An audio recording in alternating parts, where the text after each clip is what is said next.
আসসালামু আলাইকুম ভিউয়ার্স, আজ আপনাদের সামনে একটি ভিডিও টিউটোরিয়াল নিয়ে এসেছি। সেটা হলো এমএস ওয়ার্ডে আপনি ডেটা লিখে সেভ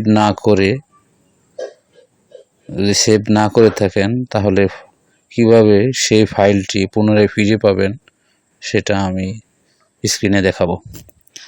সাধারণত ডেস্কটপ চালাতে গিয়ে বিদ্যুৎ চলে যেতে পারে, এর ফলে আপনি ওয়ার্ড ফাইলে কোনো ডকুমেন্ট লিখলে ভুলক্রমে আপনি সেভ নাও করতে পারেন। সেক্ষেত্রে আপনার ওয়ার্ড ফাইলে যে ডেটা লিখেছেন সেটা হারিয়ে যাওয়ার কোনো ভয় নেই। তারপর এরকম হতে পারে ডেস্কটপ বা ল্যাপটপে ওয়ার্ড ফাইলে ডেটা লিখছেন কিন্তু ভুলে সেভ না করে ফাইলটা ক্লোজ করে ফেলেছেন। তো আপনার এই অনেক পরিশ্রমের যে ডেটা বা তথ্য সেটা কোনো ভয়ের কারণে আপনি সহজেই পেতে পারবেন। আপনারা কিভাবে পেতে পারেন সেটা আমি আপনাদের স্ক্রিনে দেখাবো।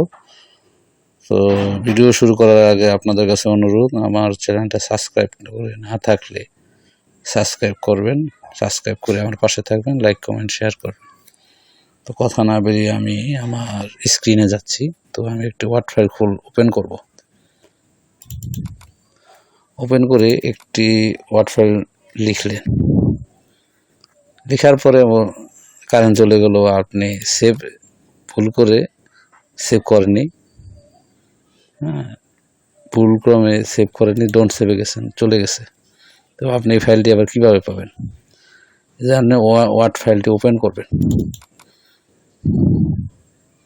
ওপেন করে আপনি ব্ল্যাঙ্ক ডকুমেন্ট এটা ওপেন করবেন।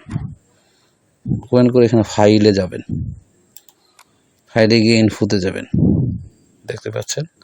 তারপর ম্যানেজ ডকুমেন্টে যাবেন, এখানে ক্লিক করে রিকভার আনসেভ পুনরুদ্ধার, আপনার যেটি আনসেভ ডকুমেন্ট সেটা আপনার পুনরুদ্ধার এইখানে ক্লিক করবেন। ক্লিক করার পর দেখেন এই যে আপনার আনসেভ ডকুমেন্টটি এখানে চলে এসেছে, দেখতে পাচ্ছেন। এটা ডাবল ক্লিক করবেন বা এটা সিলেক্ট করে ওপেন করবেন। তো আপনার আনসেভ ডকুমেন্টটি চলে এসেছে। তারপর আপনি এখান থেকে কাজ করতে পারেন বা পুনরায় সেভ করতে পারবেন। তো আজ এই পর্যন্তই। আমার ভিডিওটি ভালো লাগলে লাইক কমেন্ট শেয়ার করবেন এবং সাবস্ক্রাইব করে আমার পাশে থাকবেন।